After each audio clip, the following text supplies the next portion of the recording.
अल्लाह रब्बुल इज़्ज़त शाह फरमाता है वला यग़्तब बादुकुम बादा, तुम में से कोई एक दूसरे की गीबत ना करे। अयुहिब्बु अहदुकुम अन याकुला लहमा अखीहि मैता, क्या तुम में से कोई ये पसंद करता है कि अपने मुर्दार भाई का गोश्त खाए। मतलब क्या कि अगर कोई आदमी किसी की गीबत करता है वो ऐसे है जिस तरीके से अपने मुर्दा भाई का गोश्त खाना है। फ़करिहतुमूहु, अल्लाह रब्बुल इज़्ज़त फरमाता है तुम ये गवारा नहीं करोगे कि अपने मुर्दा भाई का गोश्त खाओ, ये तुम्हें गवारा नहीं होगा, तुम नापसंद करोगे, तो इस वजह से किसी की गीबत भी ना करो। वत्तकुल्लाह, और अल्लाह से डरो। इन्नल्लाह तव्वाबुर रहीम, बेशक अल्लाह तौबा कबूल करने वाला और रहम फरमाने वाला है। एक और मकाम पे सूरह बनी इसराइल की आयत नंबर 36 में अल्लाह रब्बुल इज़्ज़त शाह फरमाता है वला तक़फ़ु मा लैसा लका बिही इल्म, जिस चीज़ का तुझे इल्म नहीं है उसके पीछे मत पड़। कई मर्तबा ऐसे होता है कि हम बात कर देते हैं और जिस वक्त पूछा जाता है आपके पास इसका कोई प्रूफ हो, कोई सबूत हो, तो उस वक्त आगे से जवाब ये मिलता है यार मैंने तो सिर्फ सुनी थी। तो अल्लाह रब्बुल इज़्ज़त क्या फरमाता है वला तक़फ़ु मा लैसा लका बिही इल्म, जिसका तुझे इल्म नहीं है उस बात के पीछे मत पड़। इन्नस्समा, बेशक कानों से, वल बसरा, और आँखों से, वल फुआदा, और दिलों से, कुल्लु उलाइका काना अन्हु मसऊला, इन सब से रब्बे ज़ुल जलाल सवाल फरमाएगा। कानों से भी पूछा जाएगा तो सुनता क्या था। आज हम क्या क्या चीज़ें सुनते हैं। ये जदीद दौर है, हम अपने हाथों में उठाकर मोबाइल फिर रहे होते हैं, क्या क्या चीज़ें हम सुनते हैं। फरमाया कानों से भी पूछा जाएगा, आँखों से भी सवाल होगा कि आँखों के साथ तू देखा क्या करता था। दिल से सवाल होगा, इस दिल से तू सोचा क्या करता था। इस दिल के साथ, इस दिल के अंदर तेरे इरादे कैसे होते थे। इन सब से अल्लाह रब्बुल इज़्ज़त सवाल करेगा। और एक और मकाम पे अल्लाह रब्बुल इज़्ज़त सूरह क़ाफ की आयत नंबर 18 में इरशाद फरमाता है मा यल्फ़िज़ु मिन क़ौलिन, बंदा जो बात भी कहता है, जो बात भी उसके मुंह से निकलती है, इल्ला लदैहि रक़ीबुन अतीद, उसकी निगहबानी करने के लिए एक फरिश्ता बैठा है जो उसे लिख लेता है। हम कई बातें इस तरीके से कर जाते हैं और हम समझते हैं कि इस बात का किसी को पता ही नहीं है। अल्लाह रब्बुल इज़्ज़त फरमाता है हमने एक निगहबान फरिश्ता रखा हुआ है जो तुम्हारी बातों को लिख रहा है, तूने अपने मुंह से बात क्या कही है। तो इसलिए नबी पाक सल्लल्लाहु ताला अलैहि वसल्लम के भी कई फरामीन आलीशान हैं जिनमें नबी पाक सल्लल्लाहु ताला अलैहि वसल्लम ने ज़ुबान को कंट्रोल में रखने का हुक्म इरशाद फरमाया है।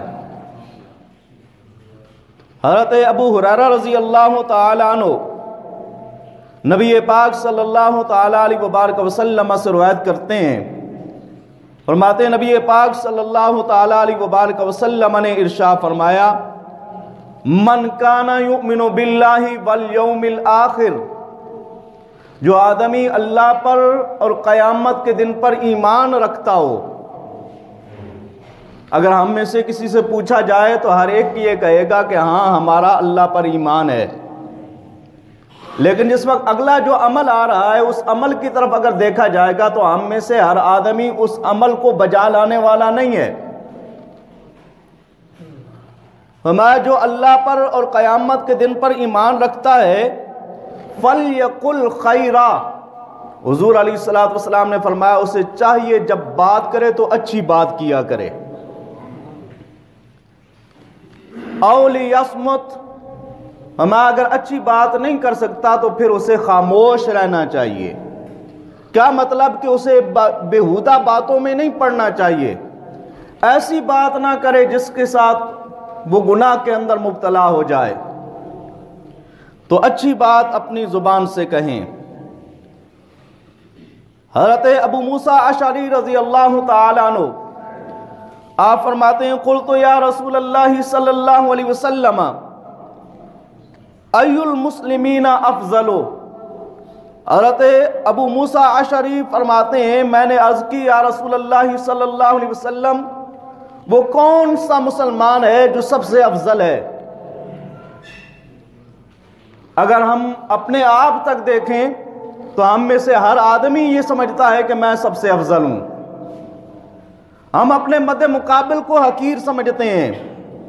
चाहिए तो ये कि हम अपने मद्दे मुकाबिल को अपने से अफजल समझें और खुद को हकीर समझें। हुजूर क़िबला बड़े लाला जी सरकार रहमतुल्लाह ताला अलैह, आपका एक शेर मेरे जहन में आ गया। आप फरमाते हैं, न समझूं कुछ तो सब कुछ मैं ही मैं हूं। अगर बंदा कुछ ना समझे तो फिर वो अपने आप को ही सब कुछ समझता है। न समझूं कुछ तो सब कुछ मैं ही मैं हूं, अगर समझूं खुदा है मैं नहीं हूं। अगर इंसान को समझ आ जाए फिर वो ये कहता है कि रब की जात है, मैं तो कुछ नहीं हूं, मैंने फना हो जाना है। हज़रत अबू मूसा अशअरी रज़ी अल्लाह तआला अन्हु ने नबी पाक सल्लल्लाहु तआला अलैहि वसल्लम से अर्ज़ की, या रसूल अल्लाह सल्लल्लाहु अलैहि वसल्लम, मुसलमानों में से अफजल कौन है? क़ाल मन सलिम अल मुस्लिमून मिन लिसानिही व यदिही,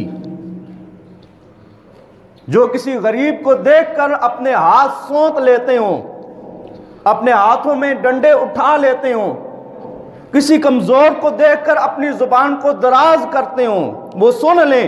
आका अलैहिस्सलातु वस्सलाम ने फरमाया, अफजल मुसलमान वो है जिसकी जुबान से दूसरा मुसलमान महफूज रहे और जिसके हाथ से दूसरा मुसलमान महफूज रहे।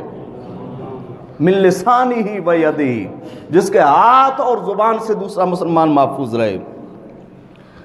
साल बिन साद रज़ी अल्लाह तआला अन्हु आप फरमाते हैं, क़ाल रसूलुल्लाह सल्लल्लाहु अलैहि वसल्लम, नबी पाक सल्लल्लाहु तआला अलैहि वसल्लम ने इरशाद फरमाया, मैं यतज़म्मन अली मा बैना लहयैहि व बैना रिजलैहि, जो आदमी अपनी जुबान और अपनी शर्मगाह के बारे में मुझे गारंटी दे दे, अज़म्मनु लहुल जन्ना, हुजूर फरमाते हैं मैं उसे जन्नत की गारंटी देता हूं।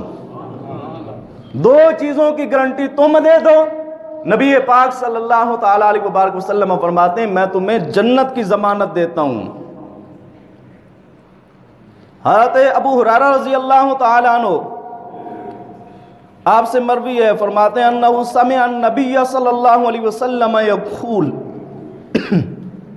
अबू हुरैरा रज़ी अल्लाह तआला अन्हु फरमाते हैं उन्होंने नबी पाक सल्लल्लाहु तआला अलैहि वसल्लम को ये फरमाते हुए सुना, इन्नल अब्दा ला यतकल्लमु बिल कलिमति मा यतबय्यनु फीहा। अबू हुरैरा फरमाते हैं नबी पाक सल्लल्लाहु तआला अलैहि वसल्लम ने इरशाद फरमाया, बेशक एक बंदा बात करता है और वो ये नहीं सोचता कि ये अच्छी है या बुरी है। हम में से अक्सरियत ऐसी है कि हम अपने मुंह से बात कर देते हैं और बाद में फिर हम माफिया मांगने लग जाते हैं। इसलिए बुजुर्ग इसीलिए कहते हैं कि पहले तोलो और फिर बोलो। नबी पाक सल्लल्लाहु तआला अलैहि वसल्लम फरमाते हैं एक आदमी वो बात करता और नहीं सोचता ये बात अच्छी है या बुरी है, यज़िल्लु बिहा इलन नारी, हमारा उस बात की वजह से जो वो अपने मुंह से निकालता है, जब वो बुरी बात कह देता है, बुरा कलमा कह देता है, तो उसको जहन्नम के अंदर फेंक दिया जाता है। और सिर्फ यही नहीं कि जहन्नम के अंदर फेंक दिया गया, हमारा अबअदा मिम्मा बैनल मशरिक़ वल मग़रिब, हमारा वो इतना ही गहराई में चला जाता है जितनी मशरिक से मगरिब की दूरी है। जहन्नम की इतनी गहराई में चला जाता है। इसलिए हम जिस वक्त अपनी ज़ुबान को चलाते हैं, जिस वक्त हम कोई बात करते हैं, तो हमें पहले ये सोचना चाहिए कि हम क्या बात कर रहे हैं। कहीं ये हमारी बात करना, ये हमारे मुंह से एक लफ्ज़ का निकलना कहीं हमें जहन्नम का ईंधन न बना दे। अल्लाह रब्बुल इज़्ज़त हमें अपनी ज़ुबान की हिफाजत करने की तौफीक नसीब फरमाए।